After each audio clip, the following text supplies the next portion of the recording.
Thank you so much for joining me. If you haven't been here before, my name is Tracy and this is a DIY upcycling channel. We're getting ready to take off on a road trip for 3 or 4 weeks to see my daughter and her family, which means my grandbabies.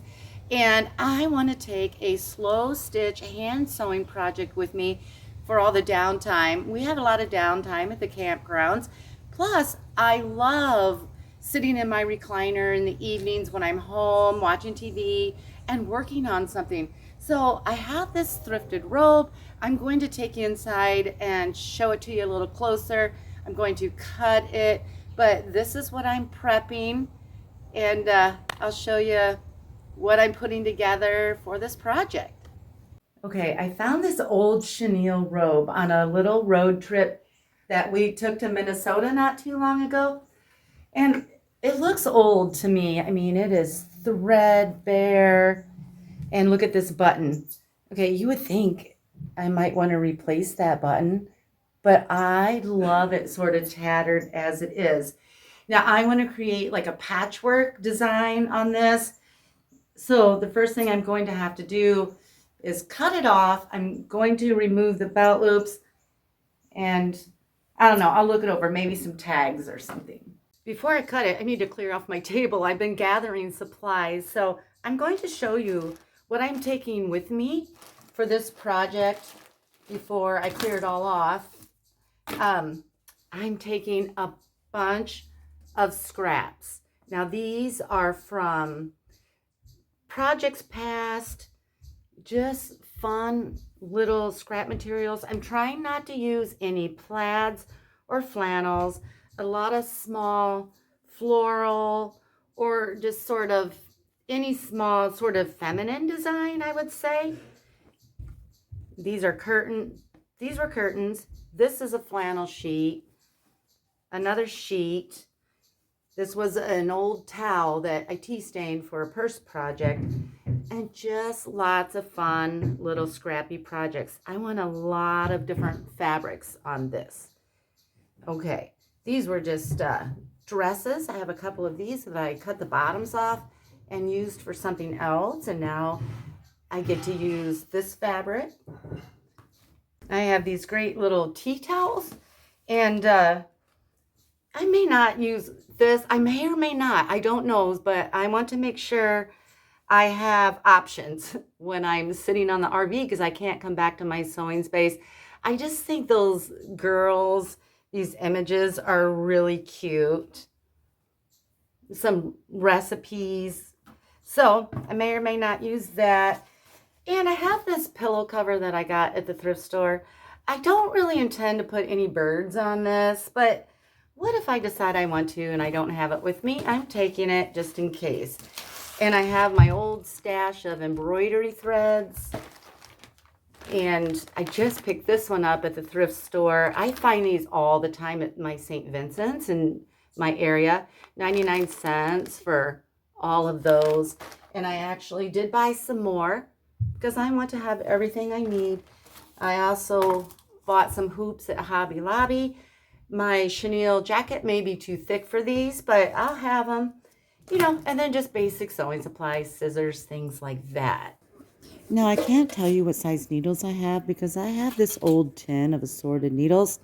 I just make sure when I pull one out, they're sharp enough to go through layers of fabric, yet the eye of the needle is big enough for embroidery thread. Now, I want my jacket to hit just below my bottom, so I'm going to cut 23 inches off the bottom.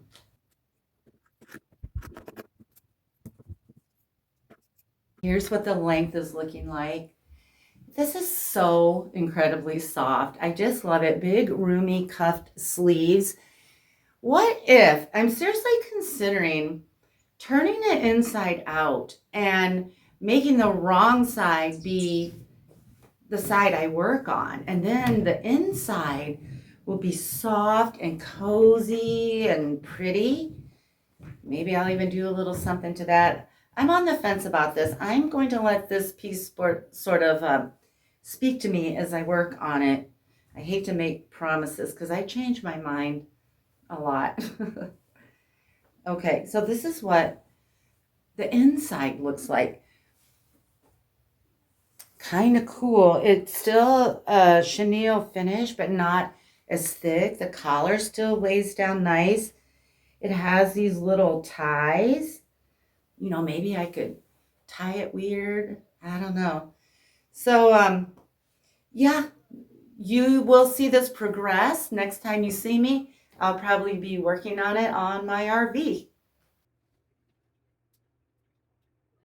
I did decide to work on the inside or wrong side of the jacket, and I've sewn my first few pieces with my version of a whip stitch. I'm not an expert, so I'm going to link a YouTube channel called Zen Stitching. Her name is Kate, and she's a very peaceful, calm teacher of the sashiko stitching. Now I'm just cutting out pieces. They have raw edges, they're not backed, but I will be using two different kinds of backing later on in the project. I'm laying them down and pinning them on.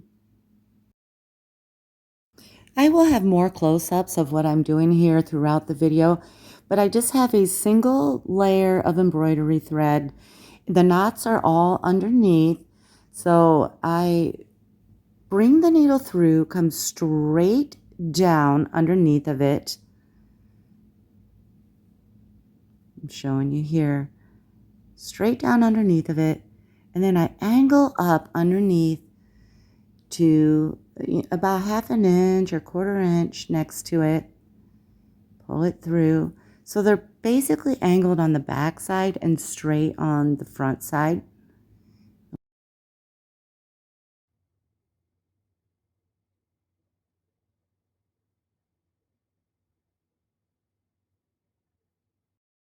The majority of my stitches will be that whip stitch, but I am also combining this running stitch, which is making little dashes with your needle and thread. Super simple.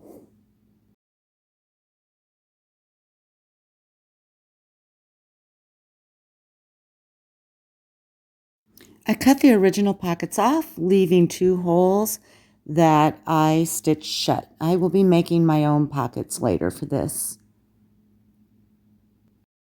With the ties, I decided to cut the one off of the side and sew it to the front so that the 2 ties are symmetrical in the front.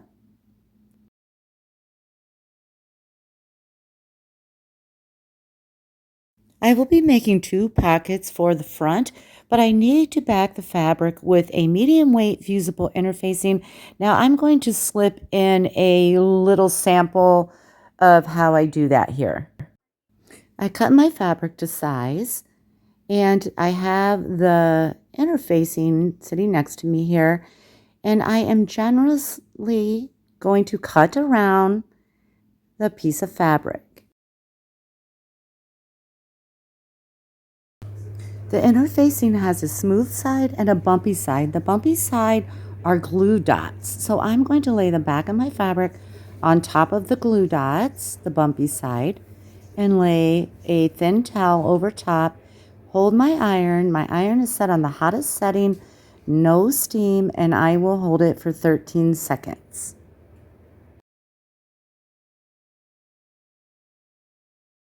And now I'm just going to trim around it. Now my pocket fabrics are backed and I'm trimming around those. I'm leaving the sides raw. At the top of each pocket, I am folding it down 1 inch and giving it a press.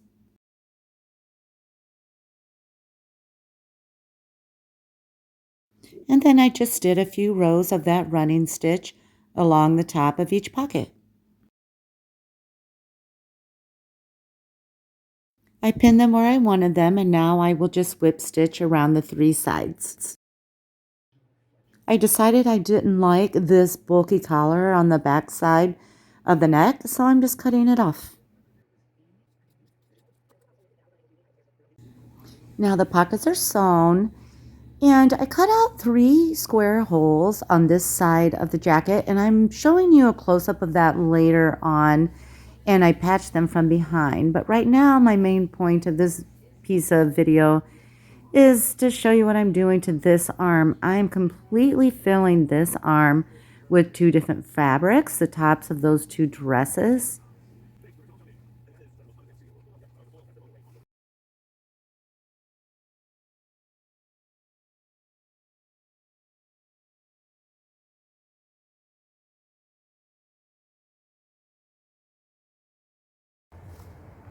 Okay, here's what that sleeve looks like.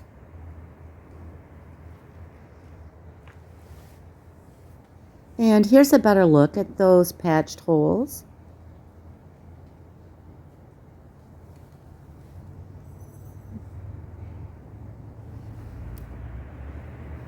And I'm just pinning and sewing more patches, more pieces of fabric.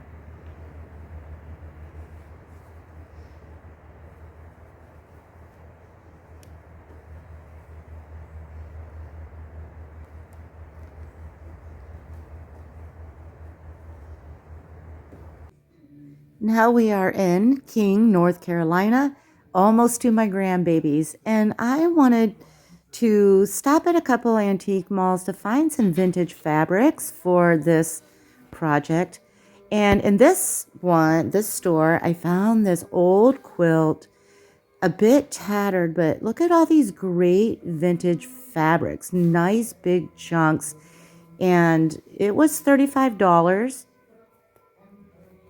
Well worth it for me. I will probably use this for years. Usually when I get big blankets like this, I use the remnants forever. I found some more cool things at the second antique mall, and I just want to show you. This was a large scarf. Not vintage, I don't think, but it was $9. But those flowers had purple details in them, and I thought it might be beautiful with this jacket. Everything else I found was $4. I found this little piece of fabric with a Holly Hobby on it. This pretty tablecloth. It was damaged, but only $4. And look how beautiful that is. I just loved this. I think it's a small table cover. I think it's old, and it looks painted. It has birds and flowers. And then it was grandbaby time. After we left the kids, we headed to Myrtle Beach, South Carolina. And here I'm just showing you some placements of patches.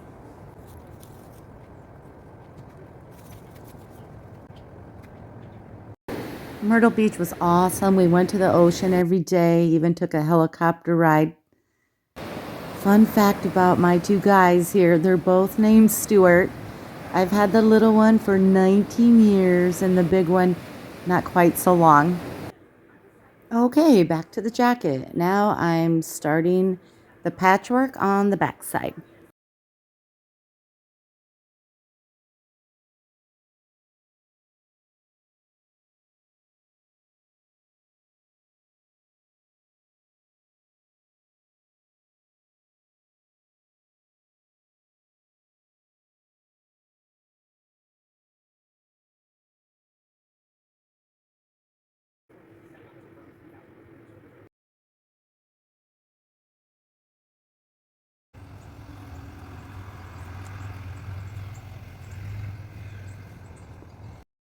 Now I'm working on the opposite sleeve and the cuffs.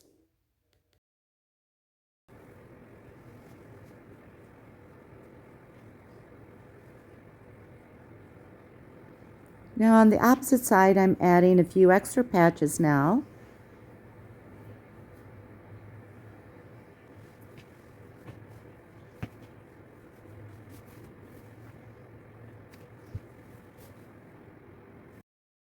Now I want to prep some flowers to sew over top of the patches.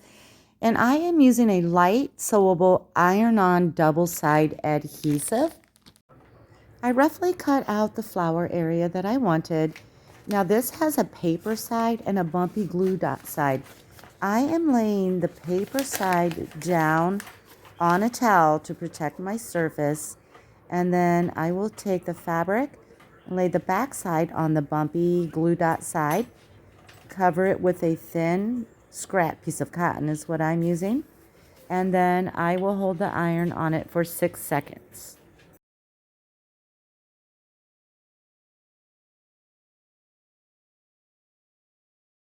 Now I will more precisely cut out my flowers and leaves.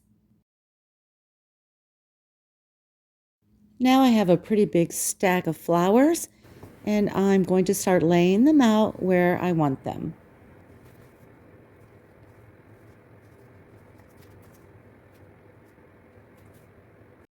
Now I'm going to temporarily stick a few pins in them until I get them pressed on so I don't forget where I wanted them. Now here's the placement on the back side.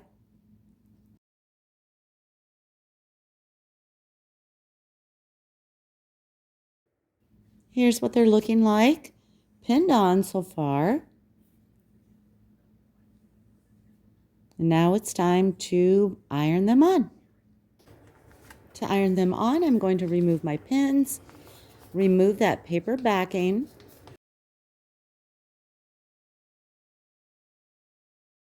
put the flower back where I wanted it, cover it with a thin cloth. I'm just using a piece of cotton, and hold the iron on it for 8 seconds. Hot setting, no steam.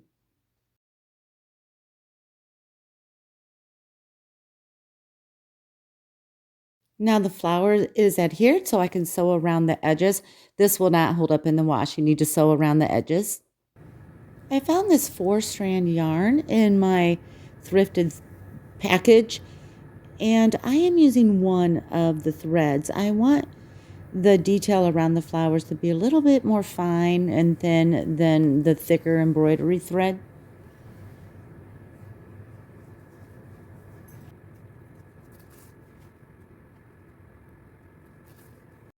Now I'm going to sew 21 red velvet hearts on the reverse side of the jacket. The velvet is from a thrifted pair of velvet joggers. And the hearts are 5 inches tall and 5 inches across at the widest point. These are also backed with a double-sided adhesive. I'm going to pin and press and sew just like I did the flowers.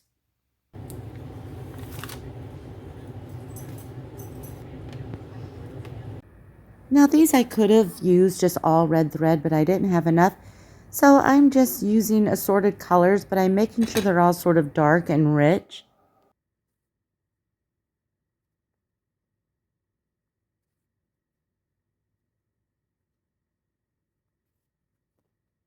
The embroidery thread will come right out onto the other side.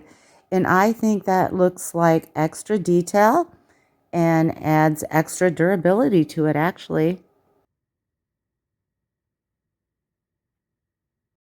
Now, I wasn't loving this sort of pale patch where we patch those holes, so I'm going to replace them with something a little more interesting, some pattern fabrics.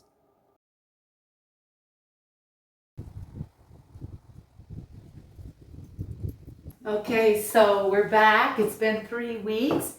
I batched videos before I left so that I didn't miss a Sunday of posting. The jacket is all sewn, and I have tea stained it. I have a video specifically on how to tea stain things like this, and I'm going to link that in my description. To get to my description, you just tap on that title underneath, tap or click on that title underneath the video. It'll bring up my description and I'll have it in there. But I'm going to walk you real quickly through what I did to tea stain this. I used black tea. Pretty much any black tea, any brand will do. I get mine off of Amazon. And this one is a 100 count. And I used 55 tea bags. So I filled a big pot to about here with water. And then I turned it on and let it come to a boil. Once it came to a boil, I shut it off and I put those 55 tea bags in there to let it steep for a half an hour. And then I just stirred them occasionally and took the tea bags out. And then this time I added, this is lemon yellow Rit dye for natural fabrics.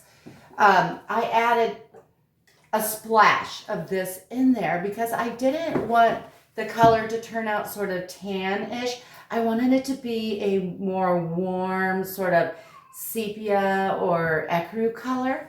And I really love the color with just a splash of the yellow. So I let I put the jacket in, got it wet, put it in, let it sit in there for at least an hour. You can leave it overnight if you want to. And the reason I use 55 tea bags, that's a lot, but I want it to be a little bit darker than I want it coming out, because then I put it in my washer and I put it on a rinse and spin, and some of that tea will wash out a little bit, but a lot of it will still stay in, but I use extra. After it came out of the washer, I tumble dried it. And now I want to paint splatter, not an actual paint splatter, but sort of a representation of a paint splatter technique. Okay, before I paint, I want to show you the button situation and what I did. So I left that original tattered little button, and then this comes over and closes like this. Now let me show you the opposite side. So on this side, here's the buttonhole. I covered it with a patch or a piece of fabric, and then I just cut a little slit where the hole went, and I just did a little whip stitching around that edge. So now on this side, I had a buttonhole that was obvious. So I added a button on this side so that when I'm wearing it like this, I can button it here as well. I'm only going to splatter I'll call this the right side of the jacket where the patches and the flowers are. And I'm just using basic craft acrylic paint, black and white. Sometimes I use textile medium. Over the years, I really don't see a huge difference in the longevity of the paint. I guess I do use the textile medium mixed with the paint when the paint job is more of a focal point. This is just an accent and it's not quite as big a deal. So I'm going to start with the white, I think. I'm just going to squeeze some paint onto my plate. And I'm using a number 10 round brush just because it seems right and that's what I have. You know, you just use what you have. And I am not going to go nuts on the paint splatters. I'm just going to do a few here and there. I want this to look old and tattered, like it's been loved and worn for years.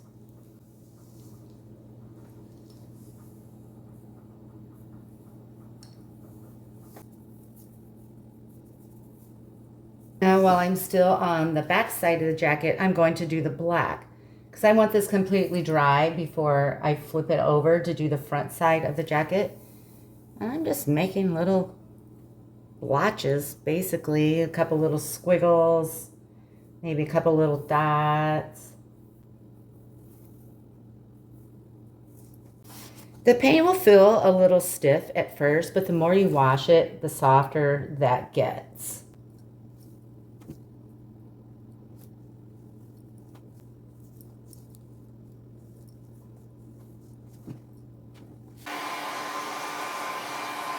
When this is all dry, I will take it to my ironing board and I will heat set these paint splotches. I'll put a thin towel over top of each one, my iron on the hottest setting, no steam, and hold it on there for 30 seconds. And I will not wash this for 2 weeks.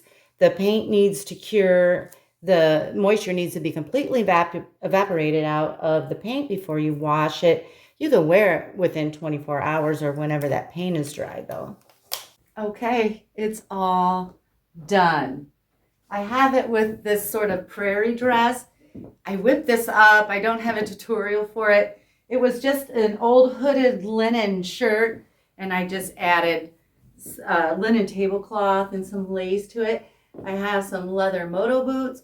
I'm going to put the link to these in my description because I think I'm going to live in these this winter. I'm going to bring it in closer in a little bit, but I want you to see it from this distance. We've got the tie, we've got the button, and then the reversible side. I love both sides. They are different looks, and I could see this What about in February when it's Valentine's Day?